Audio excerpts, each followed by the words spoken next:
If you yes, it is that simple. And so what I'm saying here is that if you're really serious about losing weight, you need to make managing your stress a prime component of that. It's that simple.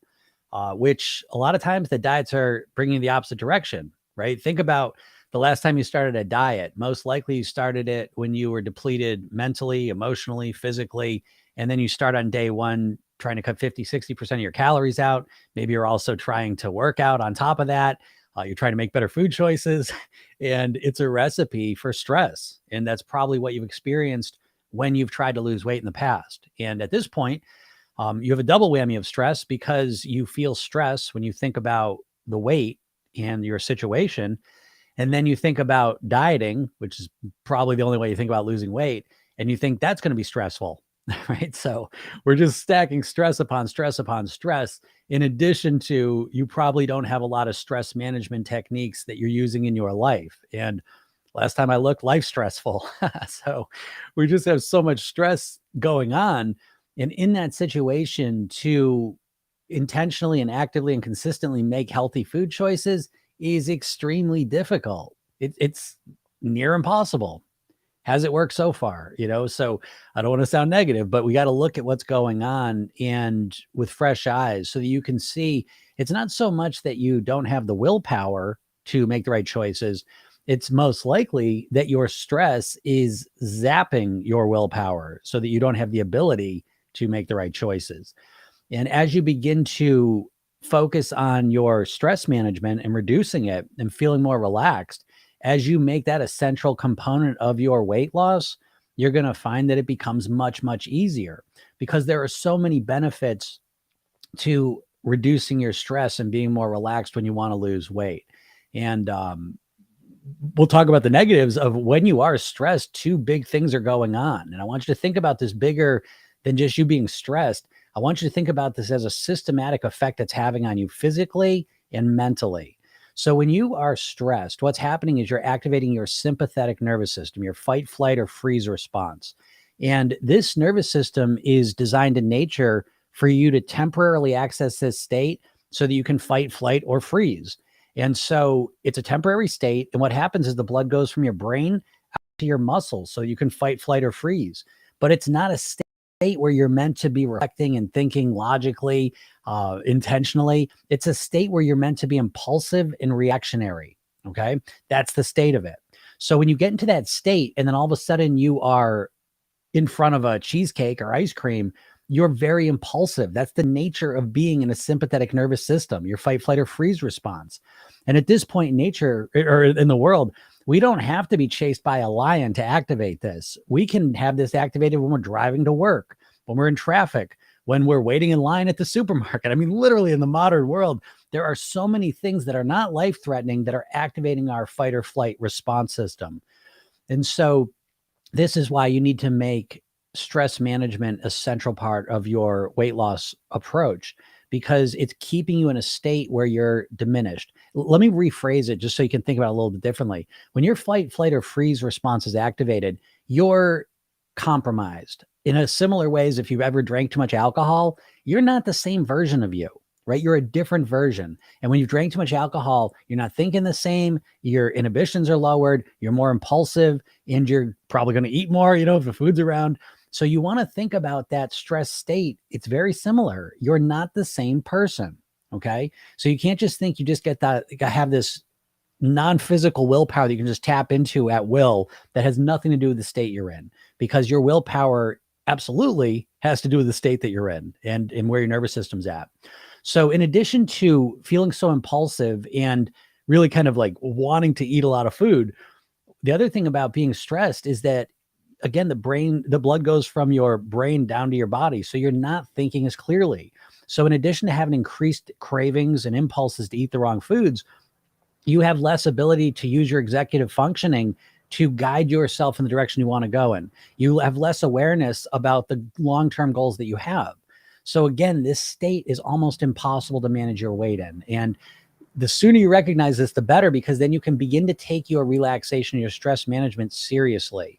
And once you do, all the opposite effects happen. Taking 5 minutes a day to relax yourself and activate your parasympathetic nervous system, which is the opposite one. It's your rest and digest one, your pause and plan system. As soon as you start practicing that, you relieve stress and begin to activate your parasympathetic nervous system, and you develop your ability to be more relaxed.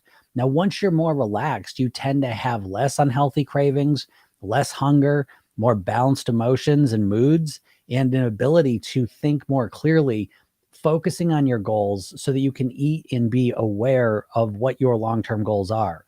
And that helps you make better food choices and decisions. Okay. So what do you need to do? What's kind of the simple steps? A lot of times when people want to take stress reduction, that becomes another stress, right? So one more thing I got to do. Stress reduction can be as simple as 1 minute in the morning of just calming down, relaxing, meditating for a minute, just taking a moment where you lie down and just relax your body. It can be simple, simple, simple. Don't make it a stressful thing on top of where you're already at. Let it be something that's really, really easy and simple for you to do. And it does not take much. That's the main thing I want to express to you here, is that a few moments of quieting down, of turning your attention inwards and just relaxing, a few moments, like literally a minute, is so powerful and impactful, right? I can't over describe this, because it pulls you out of that stress state, first of all, and it allows you to start working on what it feels like to relax and let go. And what you're going to find if you do this consistently, that is the key. You need to have consistency over intensity when it comes to relaxation. And once you start doing this somewhat consistently, you're going to notice that you feel much different. Okay. Because I'm promising you that stress is the foundational piece that's driving a lot of the overeating behavior, a lot of the binge eating, a lot of the choosing the wrong foods. And as you relax and center yourself, you naturally begin to increase your willpower and your ability to choose the right foods. All right. So the less you stress, the less you're going to weigh. Okay. It's that simple. And so make this a central part of your thing and start small, start slow. It doesn't have to be something crazy. It doesn't have to be an hour meditation. It doesn't have to be, go and get a massage. Those things are great. So if you could do those, go for it. But it's as simple as putting into your day. And again, it's kind of analyzing your day to be most strategic with it. If you're working and you have that 2:00, kind of crash, that could be a perfect time to say, I'm going to take a few minutes to relax there. I'm going to walk outside, sit on a bench and just relax for a second. Be that simple. And when you're strategic with it, not only are you relaxing, but it can be a nice break state from a time when you're typically stressed. So the more you focus on relaxation, I think the better you're going to find, that easier it is to help yourself, eat the right foods and get the weight loss goals that you're looking to achieve. All right. So yeah, if anyone has questions, feel free to ask them. So it says, so anticipate what scenario will occur. Yeah, well, that's a very important part, right? Anticipation, your brain is a prediction machine, right? That's what your brain is designed to do, to predict the future, because the better we can predict the future, the more prepared we can be for it. So it's a survival thing, right? We evolved to have this. And so, yeah, when we start anticipating whatever scenario is going to come, a lot of times what we're doing is we're doing that on autopilot. And so if we, went to, let's just say the last time we went to the supermarket, there was a long line and it took forever to get through it. And we got really frustrated. Well, what happens is now when we go to the supermarket, on some level, we're probably anticipating that. Okay. Especially if it's somewhat a normal occurrence. And so as we start to look at our lives and notice where is the most stressful times, where are those situations, you can start to focus on those first. And you can begin asking the question, how can I feel more relaxed in those scenarios? How can I calm down? And you can work on it. Relaxation is a skill, 100%. You may feel like you're a tense person who's anxious, but I promise you, if you work on it, it's a skill set. Just like if you could think you're a weak person, but if you start going to the gym all the time and lifting weights, you become stronger. There's no question about it. And relaxation is the exact same thing, which is why I say, it's really about make it simple in the beginning. You don't want to overwhelm yourself with stress reduction techniques, right? Which people that are stressed tend to do, right? Because that's kind of how they think about things and approach things. So as we kind of calm ourselves down, we really do connect to our more creative and what's the word? Solution-oriented thinking, our more growth-oriented mindsets, things where we kind of start to see the potential and the opportunities for success, as opposed to it. Are there any foods that can help lower cortisol levels? Yeah, I would say, I'm just going to assume that any natural food is probably going to help you, as long as it's not poisonous natural food. But yeah, fruits, vegetables, greens, beans probably all help you lower your cortisol levels. Uh, there's lots of things that can go into stress, and one of the things that can stress you out is the food you're putting in your body. So if you're eating a lot of processed foods, if you're eating a lot of flour and sugar, it's spiking your glucose levels, and high glucose levels lead to high insulin levels, and high glucose levels and high insulin levels both cause inflammation. And so when we're eating processed foods, we're creating systemic inflammation in our body, and that all creates stress and increases cortisol levels. So there's a lot of subtle ways that cortisol levels are increased. And so, here's the thing with the cortisol too. It's like we can dive into specific, hormones and chemicals in our bodies. But I think it's also important to take a step back and see the picture, the bigger picture of what's going on. And so as we consume more natural foods that we've lived on, for millions of years, your body's going to respond better, right? We have a diet, we have foods around us now. We have foods around us now that are completely unnatural. I mean, we know this, right? But we've almost been normalized to it, right? We've been habituated to eating a diet that's completely unnatural. Yeah, I always ask this question, if I dropped you in the woods right now and I say, go spike your glucose levels, you wouldn't be able to do it. You couldn't spike your glucose levels in nature, unless you found a beehive, you know what I mean? Like you couldn't do it. You could not do it. It's nothing you could do. And so now we live in the modern world, you could spike your glucose levels 7, 8 times a day, every day, every month, every year, you know what I mean? Like constantly. And a lot of people are doing that. And so, yeah, you're spiking glucose. Yeah, you're spiking your insulin levels. But again, we want to take a step back and realize it's a systemic overwhelm consistently. It's a consistent systemic overwhelm, that a lot of people are putting on their bodies. And so it leads to all sorts of systemic problems, type 2 diabetes, cardiovascular issues, metabolic disorders, but it's affecting the system, again, the last thing in the world you'd ever do is put sugar into your gas tank of your car, right? Because it would ruin the system, ruin the engine system. And I would never do that. But the sugars, and again, the sugar, it's sugar, refined sugar or flour, which acts very much like sugar within your body, in terms of spiking glucose, because they're powders that are absorbed so fast. It's unnatural. You couldn't even make sugar. If I gave you a sugar cane and I said, here, make refined sugar, you ain't making refined sugar. You don't have the equipment to do that, the knowledge to do that. It's not a natural thing. People tend to think that sugar is just like tapped out of the sugar cane and now out it comes. It's not. It's extremely, extremely refined. Same with flour, which is why it's a powder. And so we get the illusion like we're eating a cookie. It feels like a solid, firm thing. A bagel feels like a chewy, firm thing, but it's really just powder. And so we put it in our bodies. It turns into powder, spikes the blood sugars. Do you have any tips to try cutting out sugar? I enjoy sugar too much. Yeah. I have two suggestions for that. The first is, I think it's a mindset piece, where, how did I was talking about that, this kind of conversation I have with a client, that so much of why I eat the way I eat is really mindset based. I've changed the way that I think about foods. We were having a specific conversation about, like, a lot of people, you don't realize how processed foods are made now. You have this intuition that, it's chefs slaving away in a kitchen, coming up with the best recipe, when in reality, it's chemists in a lab, that are breaking down what makes food addictive to the smallest level that you can't even imagine.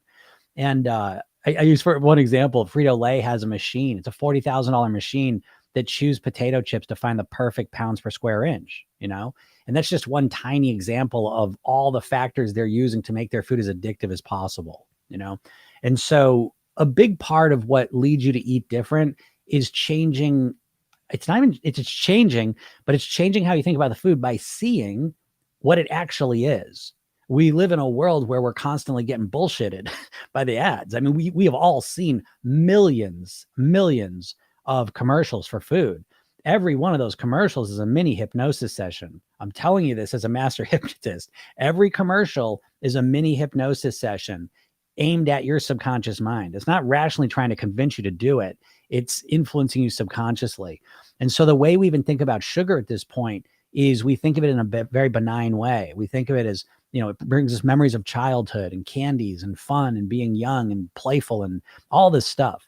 We don't think of it as We don't think of it as spiking our glucose, spiking our fructose levels, overwhelming our liver, overwhelming our body with all this sugar, this inflammatory response that we have to it. We don't think about the addictive nature of sugar and how I'm right in the middle of it, because I started eating more sugar during Easter, and I've been a little tired more than normal, and all of a sudden I'm back in it, and I've been eating like chocolate eggs, and there's all this candy around, and I'm eating more of it, over the last couple of days. And it's why, right? I know all this stuff. So I'm going to get to the second part of how to reduce the sugar in a second. But the first part is understanding it. So it's an addictive substance, very much like cocaine. Sugar is the closest thing food wise to cocaine.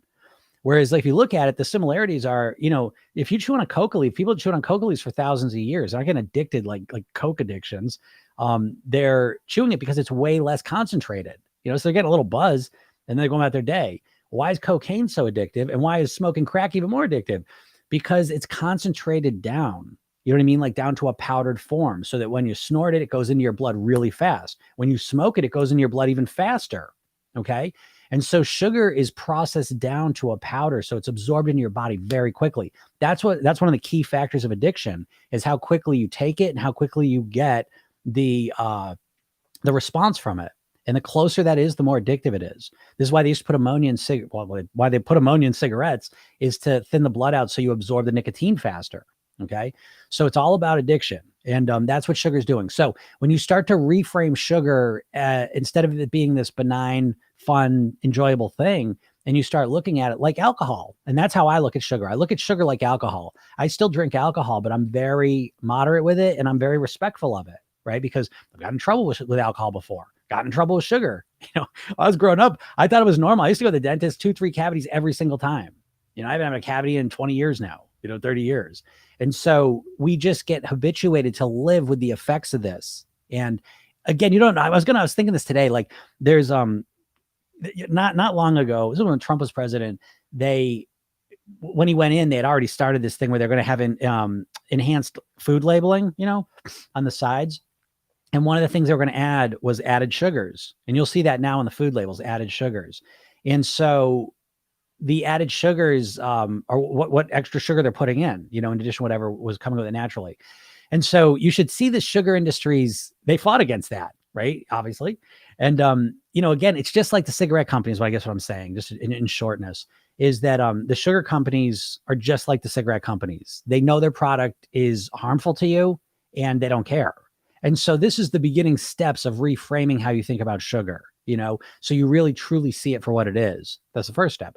And the second step, I think, is obvious. The less sugar you eat, the less cravings you're going to have, but to some degree, and again, I'm not talking black or white, because I eat sugar. I'm gonna give sugar to my kids, but to some degree, it's like if someone said to me, how do I manage my cocaine cravings? Well, you might want to get the cocaine out of your body, and out of your life. So anyways, that would be what I'd say. Start reframing sugar. Go watch a documentary on it. Learn what it's actually doing to you. That's going to help you a lot. And the second step is to start reducing it systematically, to reduce the cravings for it. Beneficial wildflowers to consume. I don't know, but I've been thinking a lot about that, like natural, natural foods, like eating wild foods. That's something I really want to look into this year. But I couldn't answer that. Is pure honey actually processed sugars? The reason I ask is a gastric bypass patient, it gives me dumping syndrome. I couldn't answer that question either. I don't know. I eat raw honey, and so I always assumed it's not. But my assumption, what they say, right? Never assume makes an ass out of you and me. I have found over the years that the more I assume anything about food, I am usually wrong, and I have to really look at it. I mean, it's been 30 years journey of my intuitions being totally wrong about foods, and relearning or learning for the first time what's actually going on. So I don't want to say something ignorant here. I don't know enough about honey to answer that, but it's something actually I've been meaning to look at, because I've been eating some honey lately, and again, it's raw honey, but what's that even mean? I don't know. You know what I mean? Like the words we're tricked a lot. I'm on a 1,400 calorie deficit. I eat mostly somewhat healthy, but I reward myself with sugars and carbs, but within my deficit. Okay. A 1,400 calorie deficit. That's a big deficit, no? you know? Um, Reward myself with sugars and carbs.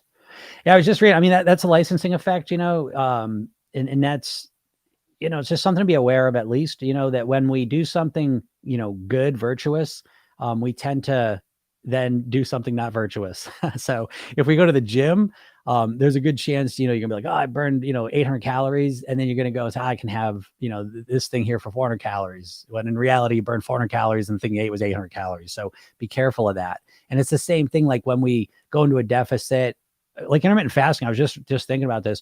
I'd be careful of that, where you're like, oh, I haven't eaten 16 hours. So now, you've got to be careful of that. That licensing effect, that once we do something that we consider to be good, we tend to get less, vigilant about what we do after that, and literally can miss it, literally. So be careful of that. Watch out for that. But yeah, if you're in your deficit, again, look at how does it feel? How are you feeling? If you're starving and you're struggling, you don't feel good. That's what I like to look as well. Don't just look at the weight loss, but look at the experience of it. I've tried everything, including gastric bypass, and still not losing weight. Wow. Even the gastric bypass, huh? Are you eating a lot less? Or have you, because I mean, I've worked with plenty of people that have gotten, and I think this is important for everyone to know, that even the surgeries don't guarantee weight loss. They usually lead to weight loss in the short term, though. Are you saying that you got gastric bypass and didn't lose weight in the short term even? Because that's kind of unusual. I've worked with a lot of people that have lost weight and then put it back on because, as you know, it shrinks the stomach and how much food you can eat at a time, which usually lowers the calories you're consuming in a day. But if people don't deal with the mindset piece, they end up just eating all day long. And so they eat a little bit all day long, and so it's just to overcome that. So let me know, though, because I mean, if you reduce the calories for that long and didn't lose any weight, might be a different story. But like I said, the mindset piece is important. It's always the mindset piece, folks, right? That's the thing dictating your weight more than anything is your mindset. Because again, as this person just said, the gastric bypass, the injections, all the diets, obviously, they rarely deal with the mindset piece. And so, if you don't deal with mindset, you can overcome any physical obstacle in your way of eating, but once you get the mindset piece done, you don't need all that stuff. That's what I'm always, teaching in my programs and all my trainings. I don't crave it if I intake it in moderation. Yeah, I think that's true. I think, if we moderate things, we can deal with the cravings a lot better. Are sugar substitutes any better than sugar itself? I guess in the sense that there's less calories, right? So again, I like to think about things not so black and white, but more like on a spectrum, right? So I do this with like diet soda, for example. Is a sugar substitute better than a regular soda? I mean, I guess calorie wise, it is, right? There's less calories in it.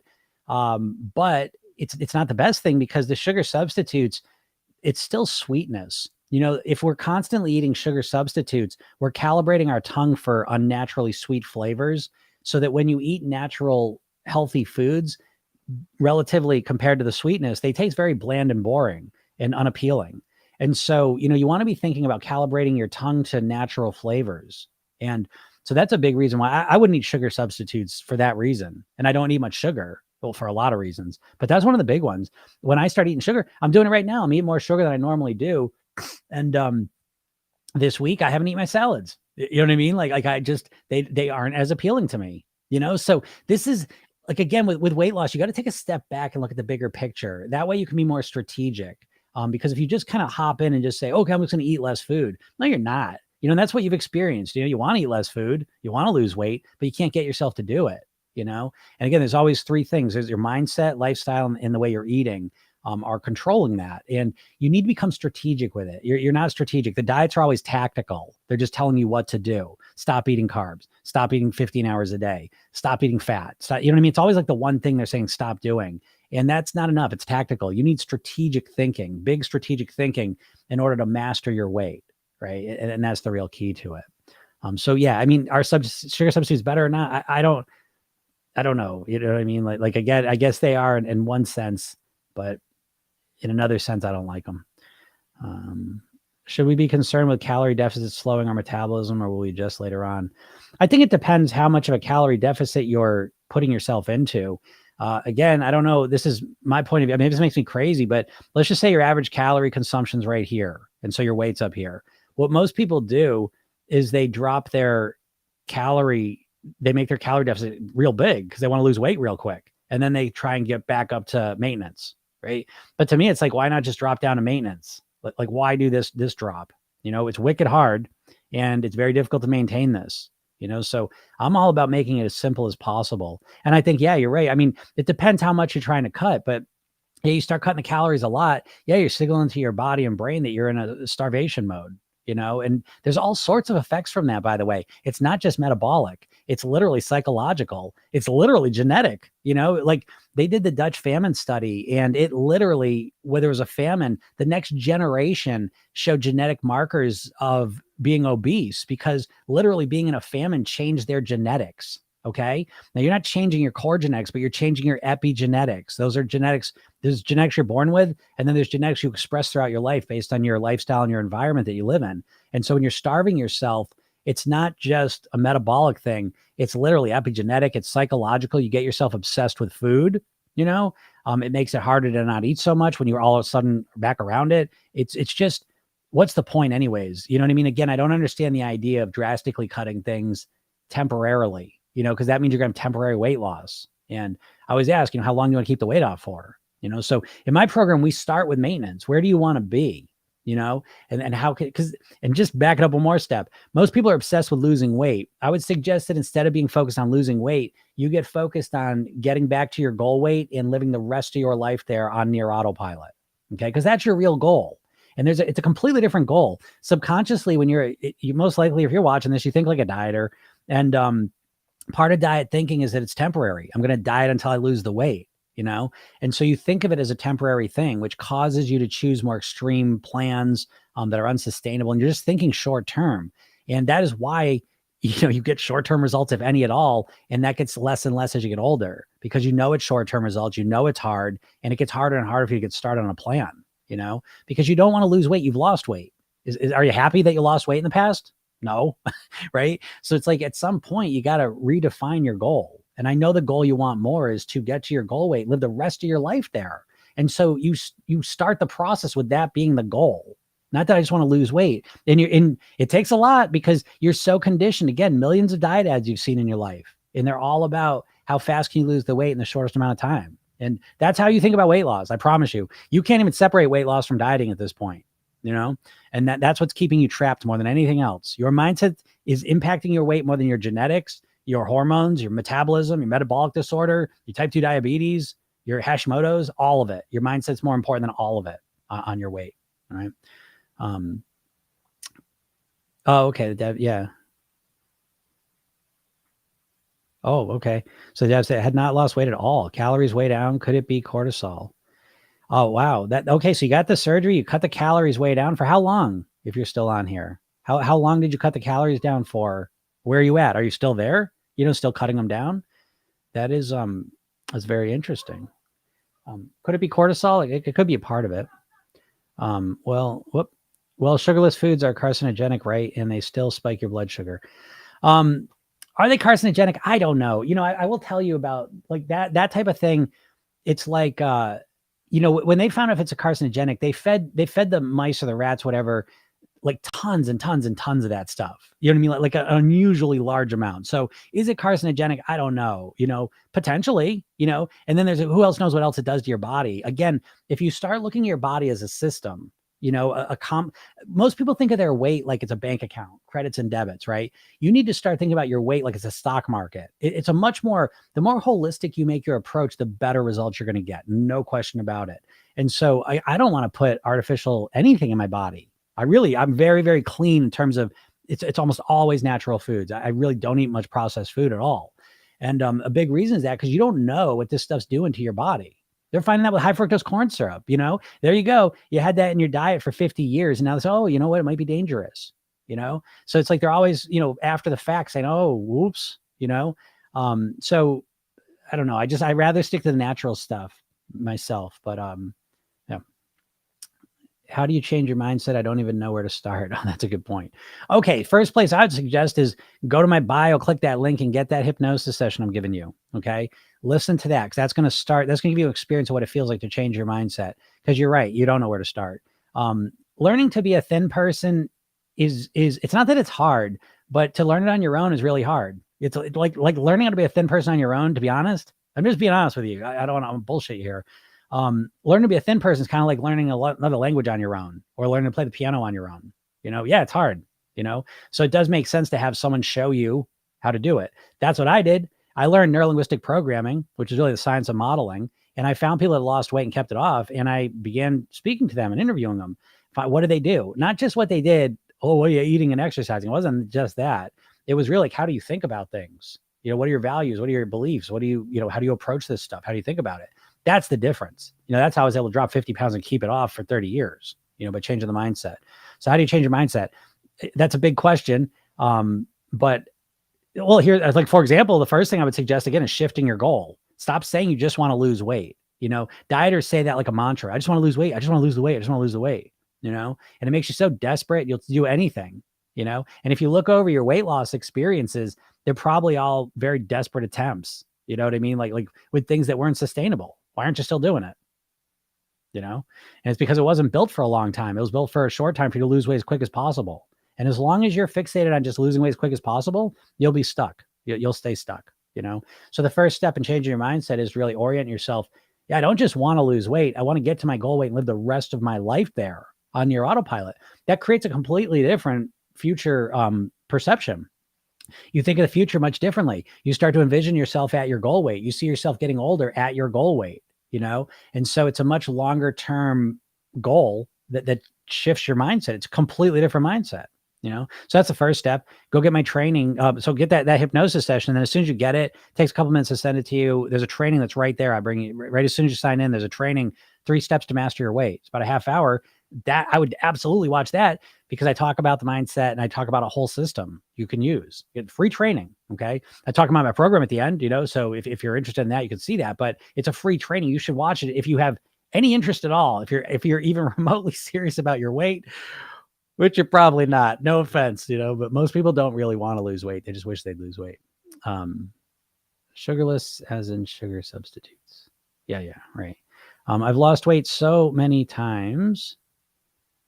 I want to keep it off and stop dieting. Yeah. Okay, Jessica, there you go. That's the first step. It really is the first step. Because if you reflect back, what usually happens, most of the time when someone starts a diet, it's triggered by some spontaneous pain-based event of stepping on the scale, seeing a picture of yourself, seeing your reflection, going to the doctor, someone say something shitty to you, clothes not fitting. Right. And you get so upset. You say, that's it. I gotta lose this weight. And then you pick whatever, right now it's intermittent fasting or it might be keto. But then it was low fat, Mediterranean, blues, whatever it may be. You're just like, I got to do this. And you just jump into it. There's no strategy. There's no real plan. You just do it. You follow it for a little while, lose a little bit of weight. You can't maintain it. You go back to normal and then just keep repeating the cycle, So yeah. So as soon as you set the goal up to, I want to live at my goal weight. I want to master my weight. That's what my program, I always say my program's the number one weight mastery program. Now again, I'm cheating a little because it's probably the only weight mastery program. But, my program is a complete, it's so comprehensive, it makes these other programs look stupid, and they are, because your problem is that you don't know what to do. Do you know what I mean? Like, you got to recognize that too. The problem is you don't know what you shouldn't eat. If you were a robot and you could just type in what you should eat all day, and then you just did it, you'd have no problem losing weight. Problem is, you know what you want to eat, and then 2:00 rolls around and you feel like, I feel like I would need something sweet. And then you start freaking out and you're like, I got to have something. And then you just eat it. I'll start next Monday. So again, it's all the mindset thing that you gotta get your mindset locked down. The Dab family, yes, 3 to 4 months. Have you talked to a doctor? I mean, that definitely sounds very strange to have gastric bypass and not lose any weight for 3 to 4 months. I mean, you must be at a 50 to 75% calorie reduction, right? That is just, yeah, that's very strange. I'm in a diet without carbs and sugar. I have a week without losing weight. Stress is causing this. Yeah, sure. I mean, yeah, I'm in a diet. You see what I mean? Like again, it's just, you can even see it in the phrasing. It's just temporary, right? You're going to do this to lose some weight. And people do that. Again, I mean, you're so conditional with the weight loss. You know what I mean? Which is just, there's so many psychological levels why you're not getting the results you want. But a big part of it, you're so conditional. And so I see this all the time. I've seen this. I've been doing this for 20 years professionally. Done over 5,000 private weight loss sessions. And it's a normal thing. Like people are like, well, okay, I'll just cut the sugar and the carbs out, but I better start losing weight. And you're weighing yourself like every day, you pray yourself the week. And if you're not losing weight within a couple days or a week, you know what I mean? Like your motivation is gone, you know? And so you never give yourself the time. And so, yeah, stress is part of it as well. But again, I mean, you're never going to be able to figure it out because you're not in it for the long term. You just keep trying things. You know, I always say like, you know, like when you run a lap, I don't know if you ever did this at high school, like where you run the lap and it takes 4 laps to run a mile. It's like with a diet, it's like you're running the first quarter of the lap and it's like, then you're getting tired and then you're quitting and then you're you just keep running that same first quarter of the lap with your diets. You never even get into it. So you can never really find the right solution. In my program, there's weight mastery blueprints, right? Mindset blueprint, lifestyle blueprint, eating blueprints that you create based on yourself. Okay. But you have to know yourself. You have to understand who you are. You've never done this. You're always like, oh, just what's the plan, right? So someone who's never met you, you've never met them, they give you a weight loss plan, how you're supposed to eat. You know what I mean? Like, and you're just going to try and follow it. You know, it makes no sense. You know, so what makes sense is to dedicate yourself to really mastering your weight, to understanding yourself, understanding what your goal is, and strategically working on making that a reality for yourself. And it's going to take more than a week, more than a couple of months, you know, because again, how long do you want to live at your goal weight? You got a goal that you want to live at your goal weight forever, and your strategies are half-assed, short-term, winging it. You know, it's like get rich schemes, right? We all joke about how they don't work, but all the diets and your weight loss approaches are lose weight quick schemes that don't work, but you keep trying them, you know? So at some point, you know, you got to change up what you're doing. 5'5", I'm 196 now, started 250. Great job. But stalled and I want to be at 160. Okay, well, how long you been at 196 for? What's the stall? What's a stall for you? Yeah,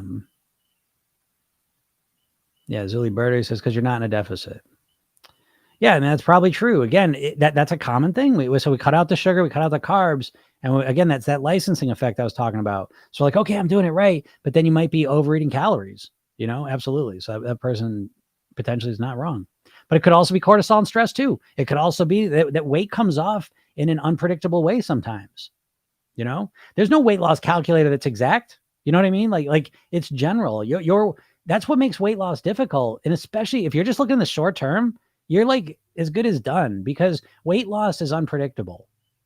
You can't, like, they've done studies. They've had people in lab, like, you know, it's a lab. It doesn't look like a lab, but they have people come in these labs and they are literally measuring out to the whatever, to the calorie, how much what they're consuming. And they're giving people the same thing. They're creating the same deficits, and people lose weight at different rates. Right. So that's why there can't be a calorie weight loss calculator that's accurate, because there's way too many factors. So you can get a general idea where you should be at, but it's unpredictable. And so if your main goal, I know this sounds strange, but if the only thing you care about is weight loss, again, your chances of success are really low, you know, because it's not enough motivation, and your weight loss is unpredictable. So as soon as you have a week where you stall a little bit, or you put a little bit of weight on, or you don't lose as much as you thought you should have, your whole motivation disappears. You know, you got to take your weight loss and wrap it in personal development. You need to make this a process that's more than just weight loss. I can't stress this enough. You know, the fact that you just want to lose weight and you're so obsessed with the weight loss is the thing that's keeping you stuck more than anything else. You know, you need to make this a process of becoming the best version of yourself. So it's not just about the weight loss, you know? And so let me frame it one other way. Really what you want to do, and this really speaks to the diet mentality, is with a diet, you're so focused and fixated on the outcome. You just want to lose weight and you don't give a shit how you do it. I get people on, what do you think about water fasting? Well, I think it's stupid. And so all these stupid ways to lose weight that we all know are temporary, but I don't know, I just want to lose weight for a little bit. No, I'll figure it out. Once I lose the weight, then I'll figure it out. No, you won't. You haven't, and you won't. So anyways, but people are so obsessed with the outcome. That's all they care about with weight loss. And in my program, we're obsessed with the process, right? And let me give you an example. What would you take if I said, I'll give you $10,000 right now, or I'll give you a machine that'll print up all the money you ever need? Anytime you need money, it'll print it up for you. Which would you take? Well, it's obvious, right? Because the process is more important. So once you know how to live as a thin person, like inside and out, you don't have to worry about how much weight you lost last month.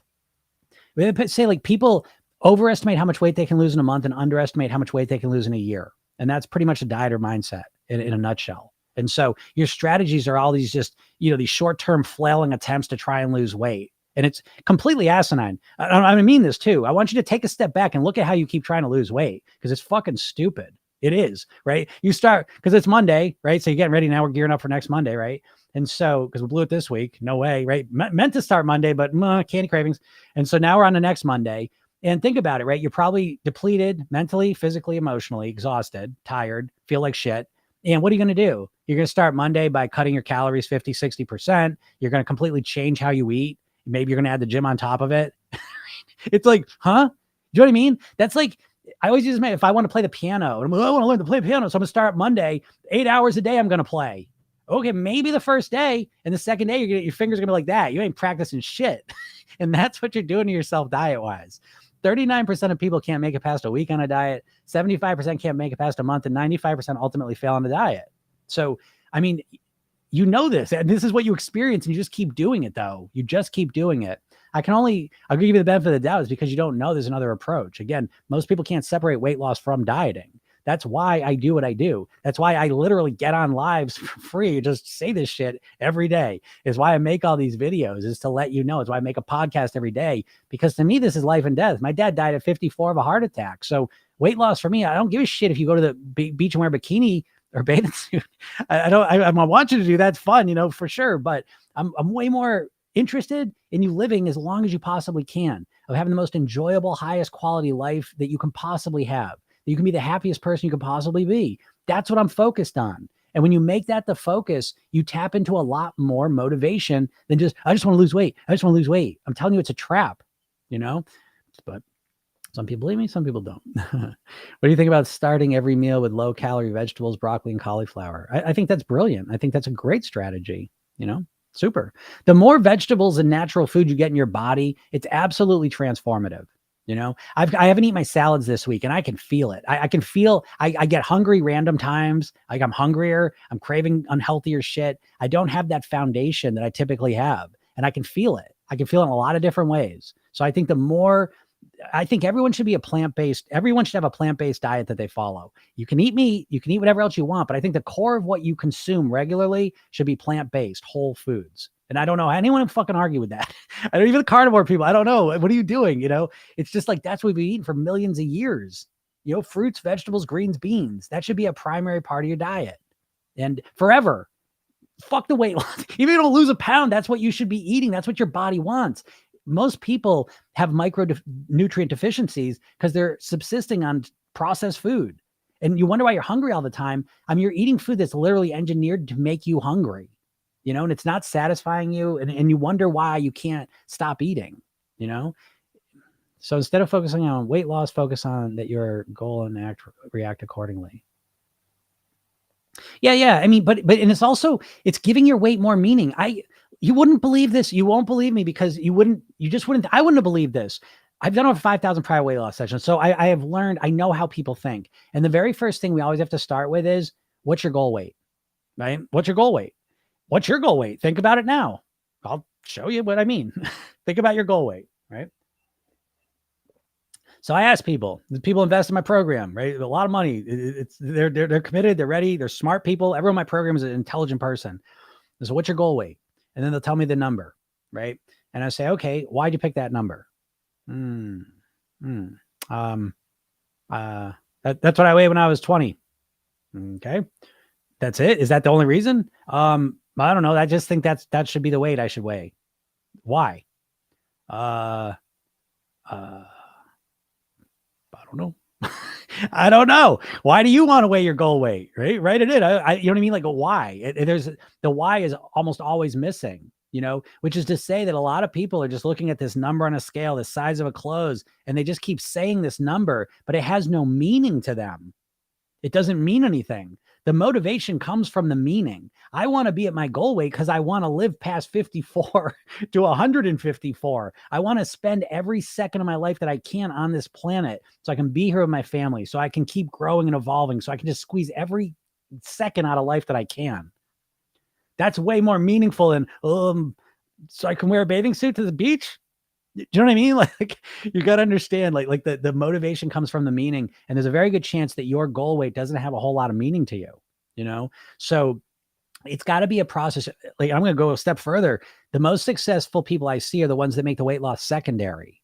And what I mean by that is that the primary goal is, who do I want to be? You got one shot at living your life. Who do you want to be? You got to wrap your weight loss in personal development. You need to make this a process of being the best version you possibly can be. So you can have the best relationships. Maybe if you run a business, you can run the business the best. You got a family, you can be the best family member you can possibly be. I don't know what's important to you, but whatever is important to you in your life, the weight is fucking that all up. Not because you look like you look, because you feel like shit. And you do feel like shit. If you're watching this, if you don't like the weight you're at, you feel like shit. You don't realize it. You've normalized to it, but you do. You feel you're tired. Your body feels sore. You don't feel good about yourself. You feel embarrassed. You're frustrated with yourself. You're angry at yourself. You feel discouraged. You feel like a failure. All of those things are just going on day in and day out. I'm not trying to be an asshole here, but I mean, let's be honest. Again, I know what you're thinking more than you do. And so you know this is coming from a place of love. I want you to know that. But you need to recognize the real pain of what you're experiencing, because it's always being minimized of our society. There's a lot of money being made off you being overweight, unhealthy, and unhappy, you know? And so no one's coming out here and telling you this. Even the diet industry is the food industry. We know that, okay? The Weight Watchers was owned by Heinz. Jenny Craig was owned by Nestle. Atkins Food Products is owned by the same company that owns Cinnabon and Auntie Anne's Pretzels. Slim Fast, the same company that owns Ben and Jerry's ice cream. They don't want you to lose weight. They want you to buy their stupid diets, restrict your calories crazy for a little bit so you eat more calories ultimately. It's called the what the hell effect, counter-regulatory effect, okay? When you restrict things real intense for a little while, you end up breaking out of it and overeating a lot more. Is that not true for you? You know? So you got to make this about more than just losing weight. You got to make this about becoming the person you want to be. Now you tap into a lot more motivation.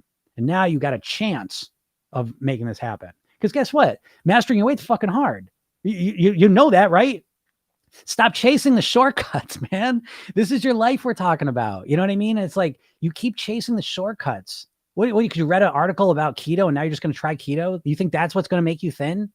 You think that's it? You think you just didn't know you had to stop eating sugar and carbs? You think that's the only thing that's keeping you from losing weight? You know, it's not. It's not. You've known what you should and shouldn't eat long enough. The problem is you can't get yourself to consistently do it, you know? And so that's the missing piece. I mean, there's other missing pieces too. The lifestyle piece is enormous, you know, but ultimately, you know, this is about becoming the person you want to be. And you need to have that motivation, I believe, you know, to make this more important. Because you don't have any biological, there's no part of you biologically, you have no biological mechanism that motivates you to want to lose weight. It's the exact opposite. Every part of your biology wants you to gain weight. That's why not eating the bullshit is so hard.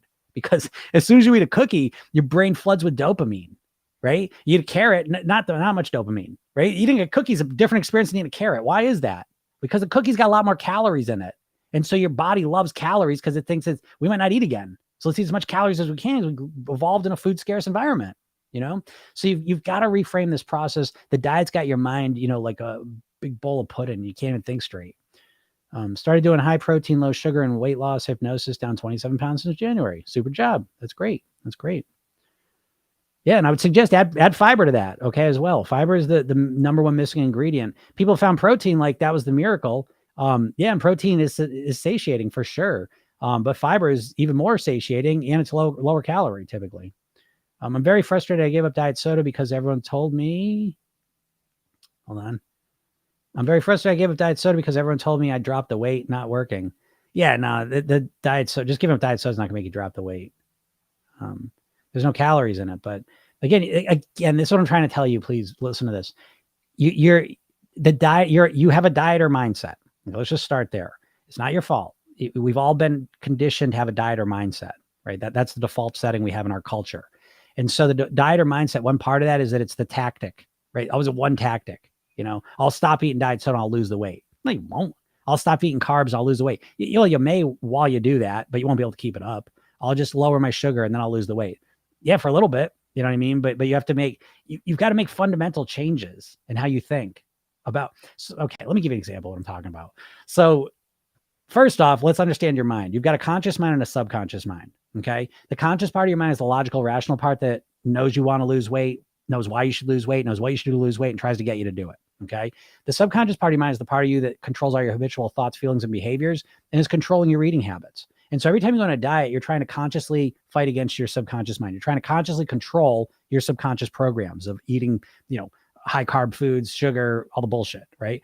And so that's what your diet is going to do. You're going to try and just stop something. Okay. What we're looking to do is to reprogram the subconscious mind so it does things automatically that keep you at your goal weight. And we focus on mindset, lifestyle, eating. So when we talk about mindset, we're talking about knowing how to motivate yourself, your self-image, how you think about yourself, your identity. Right now, you have the self-image of an overweight person. Your self-image is like the thermostat of your weight. It's like, the weight set point. That's your self-image. It's how you think about yourself. You don't like being overweight, but you're familiar and comfortable with it. And so changing it feels weird.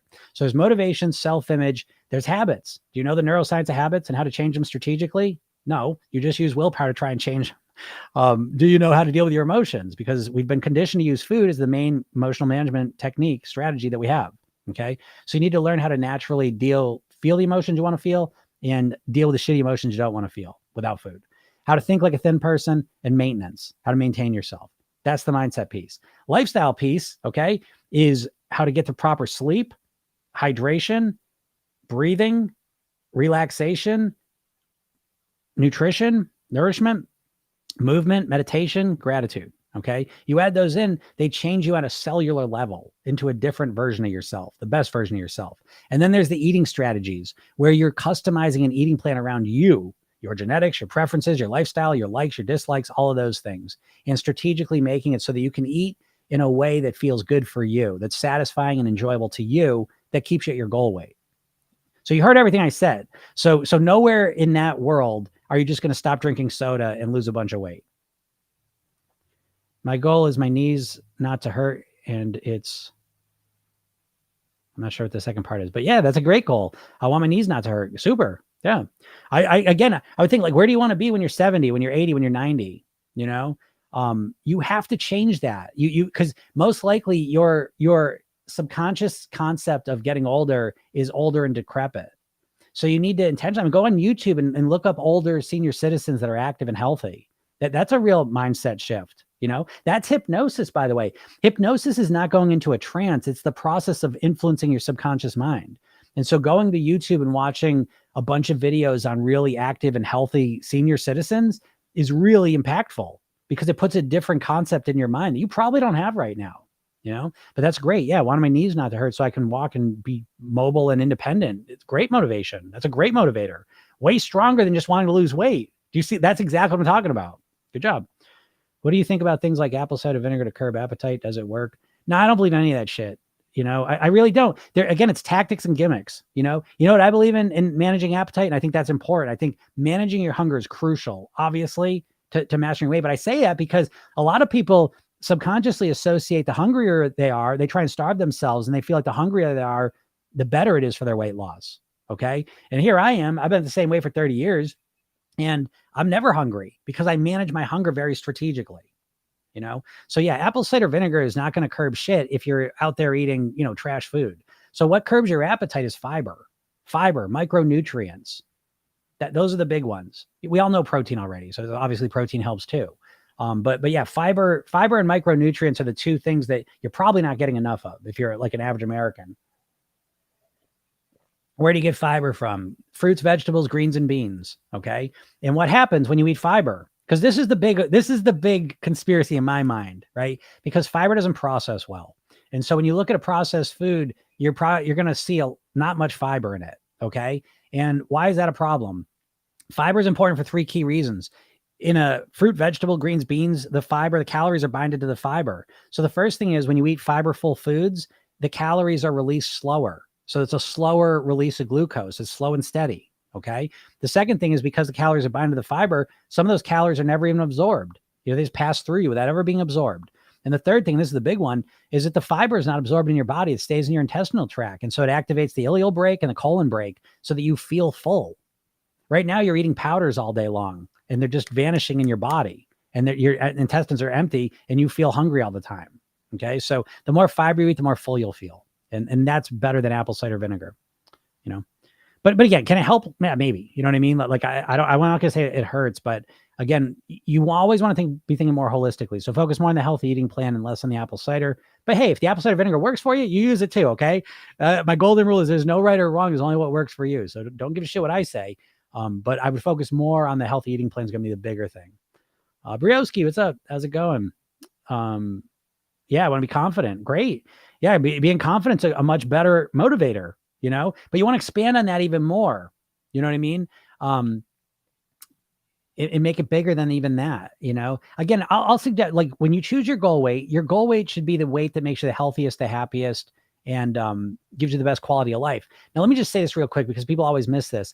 A lot of times people pick a goal weight as if that weight lives in a vacuum, okay? You have to understand that your goal weight is a reflection of how you habitually eat and live. So when you're picking your goal weight, you better take into account how you're willing to live and eat. Because a lot of people are picking a weight way down here and they have no intention of ever living that way. And they spend their whole lives picking a goal weight that they don't want to live that way, right? If you pick a goal weight where it's like you got to drink water and eat carrots to achieve it, that's a shitty quality of life and you're not going to do it. But if you keep, oh God, that's the weight. That's what I weighed when I was 18. You think I'm crazy. I had a woman in my program. She's very intelligent, very successful woman. And she gets on, she tells me her goal weight. And I said, okay. I said, when's the last time you've been at that weight? And she goes, when I was in 7th grade. I said, how old were you? I was 12 years old. This is what I'm talking about. You know what I mean? Like you might just be like out of habit, just saying the same fucking number for 30 years. And it means nothing to you. I mean, I want to weigh when I was 7th grade. And when we said this out loud, you could see the wheels start like, what am I saying? And she knew to live that weight was going to be miserable. Why would you pick a weight like that? It's like you want the weight to give you the best quality of life. You want the best return on investment. 10 years ago, I put like 20, 25 pounds on because it was a stressful time of life. A new baby, we moved into a new house, redoing the whole thing, all the rest of it. So I dropped a lot of the weight, but I raised my goal weight. I realized like, okay, this is a stressful time of life. I'm going to raise my goal weight because I don't have the motivation or the intention to want to live at that weight I've been living at. It's a different time. And so I raised my goal weight. Imagine that, because it's based around the quality of my life, and a lot of people aren't doing that. They're just picking some number. I don't know. Like it's stupid. I can't put it any other way. So this is, I want to be 170 because I feel great at that weight. I'm 60 and 5'7". Super shell. That's great. You got more meaning to it, but you got even more meaning than that, more meaning than that. Who are you at 170? Who are you when you're 170 for 5 years? You have more energy, you have more freedom. You're free of all the bullshit, of all thinking about the food all the time. Well, how does your life improve? How do your relationships improve? How does your work improve? Whatever you do that day in and day out that's important to you, how does that get better when you're at 170 pounds? You got to put yourself into that reality mentally, emotionally, physically, and then imagine your life in that body as that version of you, not just at that weight, as that version of you. This is important because, again, the diets, you don't do this with the diets because you don't want to think about how you feel with the diet because you're fucking miserable on a diet. So you're like, I can't imagine, I'm struggling to get through a week. I can't imagine living this my whole life. No way. Now you want to get to the goal weight, but you don't want to live that way. You don't want to do those things. You're trapped. You know what I mean? Like you're in a literal trap with a diet mindset. So again, in my program, the first thing we're starting is what goal do you want to get to and how can you live at that weight for the rest of your life? And what's that going to mean to you? What's it going to mean to you to live at 170 pounds, being that version of you? Let's give it some meaning. And you give it meaning by connecting it to the things in your life. You know what I mean? Like at 60, maybe you're about to be a grandma. Maybe you are a grandma. Maybe you're planning on being one. Maybe you're getting soon to retire and you're going to travel around. I don't know. People have different things that they're doing, but whatever it is you want to do in life, you want to imagine those things as the best version of you. And one part of being the best version of you is being at that weight, but there's a whole lot more than just at that weight, right? So it's like, why do I want to weigh the weight I am at? I want to be, first off and foremost, now again, I want to live a long time. We got that. But why is that important? What's my day-to-day reality? I want to be the best dad I can possibly be. So I want to go out and play basketball with my kid.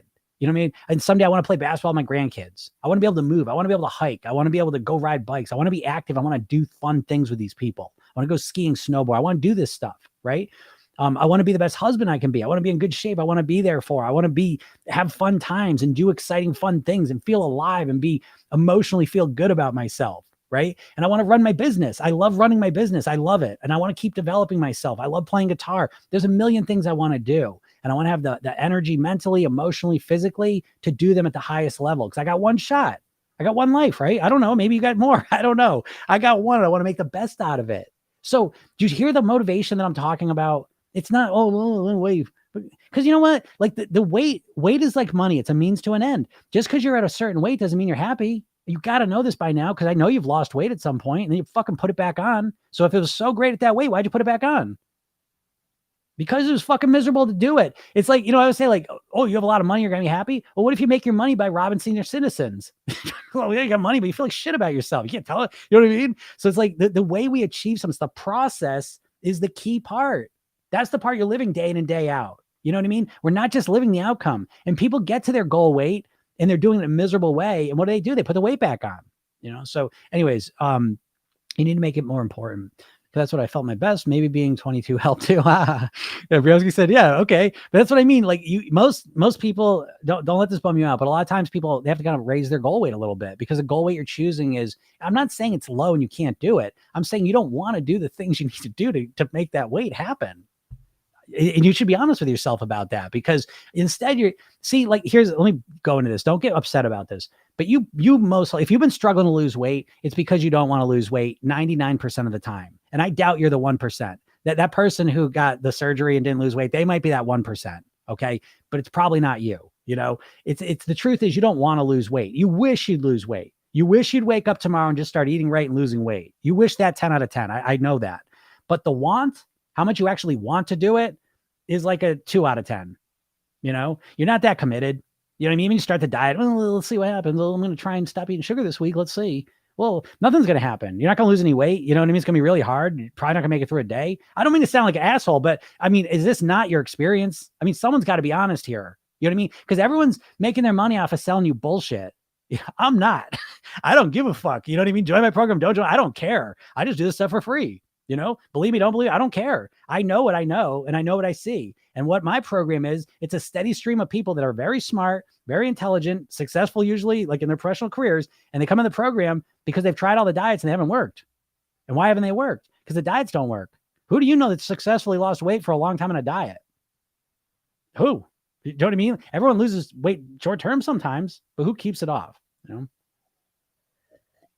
Yeah, but I say you gave me so much motivation right now. Super. That's the point. You're not even, think about this, right? So as long as you've all wanted to lose weight you don't know anything more about how to lose weight now than you did before you started your first diet 40 years ago. You don't know how to motivate yourself. You don't even know how to motivate yourself. That's what I'm trying to say. You think you even want to lose weight and you don't. That I wanted to finish that thought.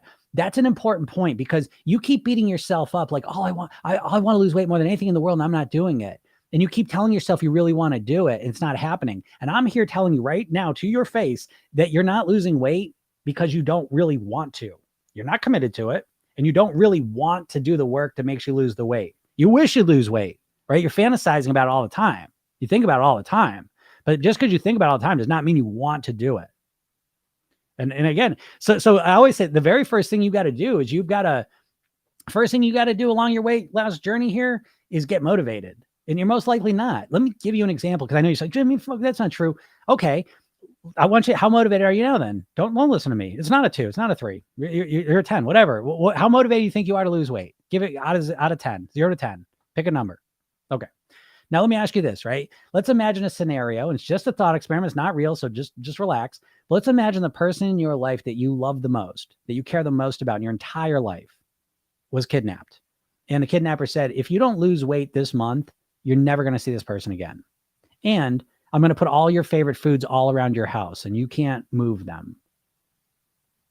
Should that person be nervous? Or is your motivation so high that it doesn't matter? You're going to lose that weight 100%. So now that you know what like a 10 out of 10 feels like, it's just a thought experiment to see that. Where were you in your motivation? Where are you in your motivation? Okay. That's what I'm trying to tell you. That's the key part, is that you're not motivated enough. So stop judging yourself as if you're a 10 out of 10 motivation and not getting the results. You're a 2 out of 10 motivation, not getting the results. And that makes sense. Okay. What do you think of Slimming World? I don't know what Slimming World is. Do you eat any carbs? Yeah, I eat carbs. Again, carbs. Let's be specific. We're talking about refined carbs. Okay. So, I mean, listen, when you're on a weight loss plan where part of the strategy is that you don't eat fruits and vegetables, you should really take a step back and reflect. Okay. But yeah, refined carbs, again, I agree with this. So I don't really eat much refined carbs during the week. I save them for the weekend, and that's intentional because, yeah, again, flour and sugar, they're probably your two biggest enemies in terms of weight loss, no doubt about it. So, yeah, I do eat carbs on the weekends, but I definitely limit them during the week. I quit drinking wine and the sugar cravings were horrible. Yeah, sure. That makes sense. What do you think about what do you think about the idea that when you think you're hungry, you're actually thirsty? Yeah, I think that's true a lot of times because I think there's two big hunger signals that we're misinterpreting. The first one is, well, I'm going to say it's water because they estimate 70% of the population's at least mildly dehydrated. I don't know, maybe not. But why is thirst misinterpreted as hunger? Because in the natural world, a lot of the foods we were eating had higher water content in them, right? So if you start eating more vegetables and fruits, you're getting in greens, you're getting more water content in there. So in the natural world, we ate a lot more of our hydration. So that's one of the reasons.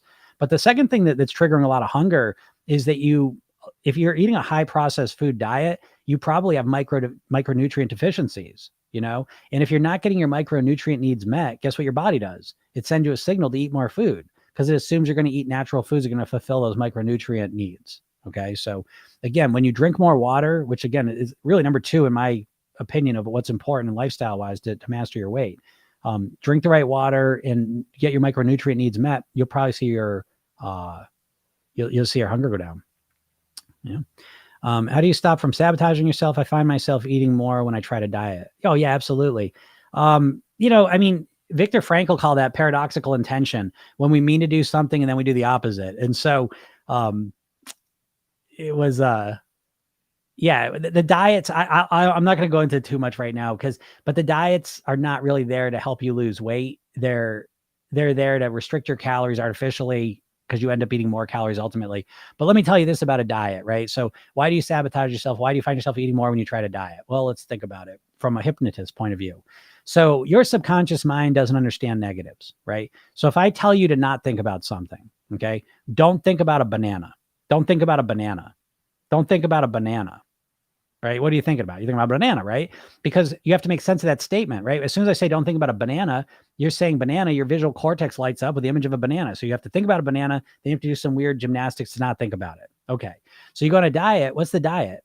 Don't eat ice cream. Don't eat cookies. I can't eat sugar. I can't eat carbs. I can't eat that. I can't eat that. And what are you doing? You're literally focusing on the thing you want to stop eating. Then we go a step further. Your subconscious mind responds to vivid imagination. So you're constantly telling, I can't eat ice cream. Oh, I can't eat Ben and Jerry's chocolate chip cookie dough ice cream. I can't eat that. And as you're thinking about it, you're starting to salivate. You're starting to get hungry, And so, this is why you like movies and shows. Your imagination, you're watching sports. You're sitting there, you sit on the sofa, but you're releasing adrenaline in your body because your imagination is literally causing you to respond physically. So when you go on a diet, again, you're trying not to eat those foods, but subconsciously you're fixating on the exact food you want to eat less of, and it's causing an enhanced craving. So that's a big reason why. I take HRT and never lose weight whilst I take estrogen for 14 days. How do I combat this? I couldn't answer that. I'm not, that's out of my scope. How do you stop self-sabotage? I feel panicked and end up eating more. Yeah. Again, that's what I started this whole call off with, stress less, weigh less, because it has to be. I don't know how you could change your weight long term if you just try and eat less, because it's your stress levels that are triggering a lot of the overeating and your inability to choose the right food. So I think you're right. You just put in the wrong direction. How do I stop self-sabotage? I feel panicked and I'm eating more. You should have taken the I feel panicked and put that in the front part. You should have said, I feel panicked and I sabotage myself and end up eating more, So it's the panicked feeling that you want to work on, and you work on that by relaxing. Again, that's why in my program, one part of it is the hypnosis session. So my program is an 8-week program, right? And so in the morning, you get a 5-minute hypnosis session. You start your day every day within 30 minutes. And I deliver my program right through your phone. So it's, I'm going to have to change, I'm going to lose battery power here. Okay. Yeah. deliver it through the phone. And so you wake up in the morning, a little message from me, you push it and you listen to your hypnosis session. It's 5 minutes and you relax. Okay. So there's a bunch of benefits to hypnosis. It's not just the subconscious influencing, which is the most powerful part, but right second to that is you're practicing relaxation. Every hypnosis session you listen to of mine, you're relaxing and calming down. And so you're dealing with that exact feeling you're talking about. And then at night, there's a session, the 10-minute session that you listen to. And so you're really bookending your day with relaxation. And you'll realize very quickly that you haven't relaxed in a long time. You don't know how to relax. And so that's where that feeling of panic comes from. Hey, Susan. Hello, Jim. I am a little under the weather. Missed the calls. Yeah. Okay, Susan. I get that. We're still here for you. And you can still watch the replays too. You know that, right? Briowski says, so much work. Is there just a manual? I have a manual. It's a workbook, but I'm a little in the weather. Yeah. So go check out those, watch the replays anyways. Where to start? Yeah. Okay. Where to start? Let me talk to that real quick. Where to start is where you're at. Okay. Because again, the diets, it's like you're just hopping into doing everything perfectly on day one. Instead, just start where you're at now and change one thing. You know, if you could just, a little bit of patience goes a long way in this process. It changes everything, you know? That's so true. You could lose a ton of weight and still be unhappy. Yeah, exactly. You got to remember that. It's how you do it. I need to pull away from the all or nothing thinking when it comes to dieting. I'm sick of my own BS. Yeah, there you go. Great. Similar to quitting cigs, I'm 51 days smoke free and wish I could have them, but smoking, me was wishing I was where I am right now. Hey, that's a great way to look at it. Congratulations. By the way, if you scroll through my videos, I got some non-smoking hypnosis sessions. I did them a while ago, but if you scroll down, you'll see them. And those might be helpful, just kind of supporting you where you're at.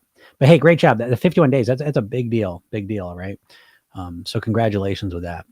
So, all right, everyone, I get out of here. I appreciate you all. I really do, you know, and I appreciate you writing stuff.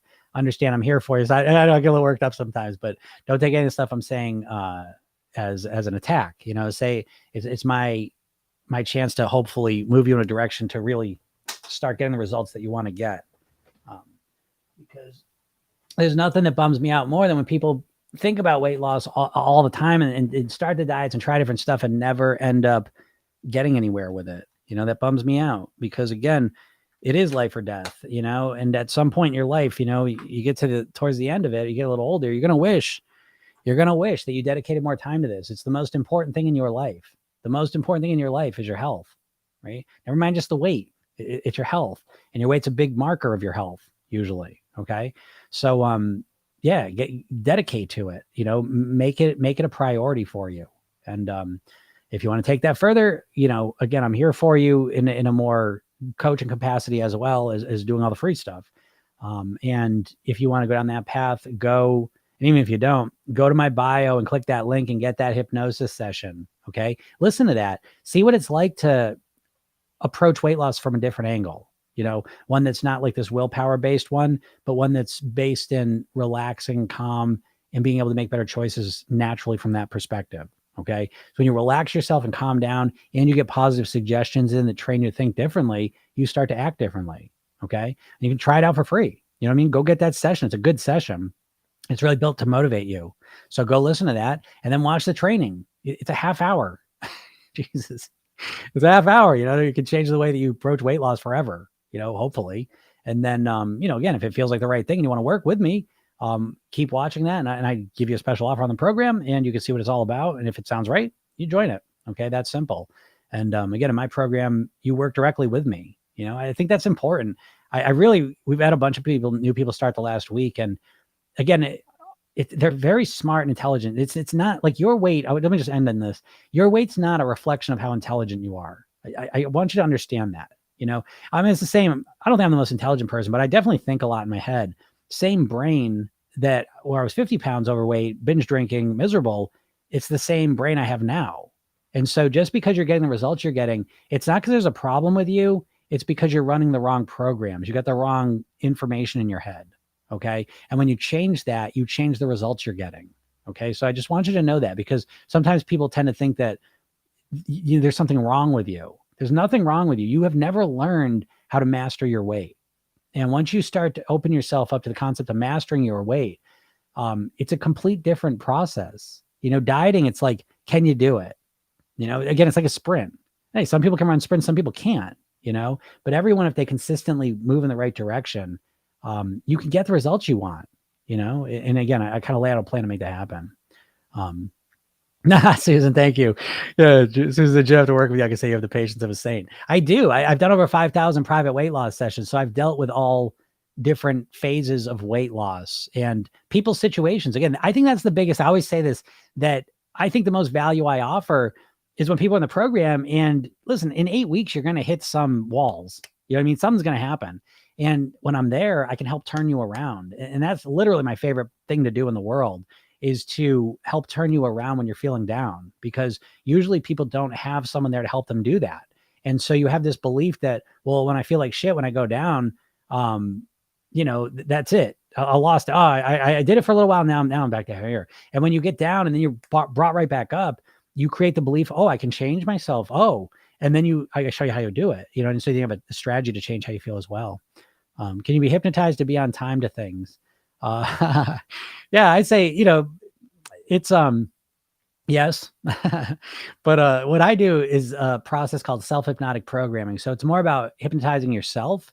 But absolutely, yeah, because being on time for things really just comes down to how you think about stuff. And I'm a perfect example of this because I was always late for stuff and I'm way better, way, way, way better now. But it's not that I didn't know to be on time. I already knew that. It's all the subconscious thinking that led me to be late. You know what I mean? So again, we tend to just kind of pick the story up at the surface level.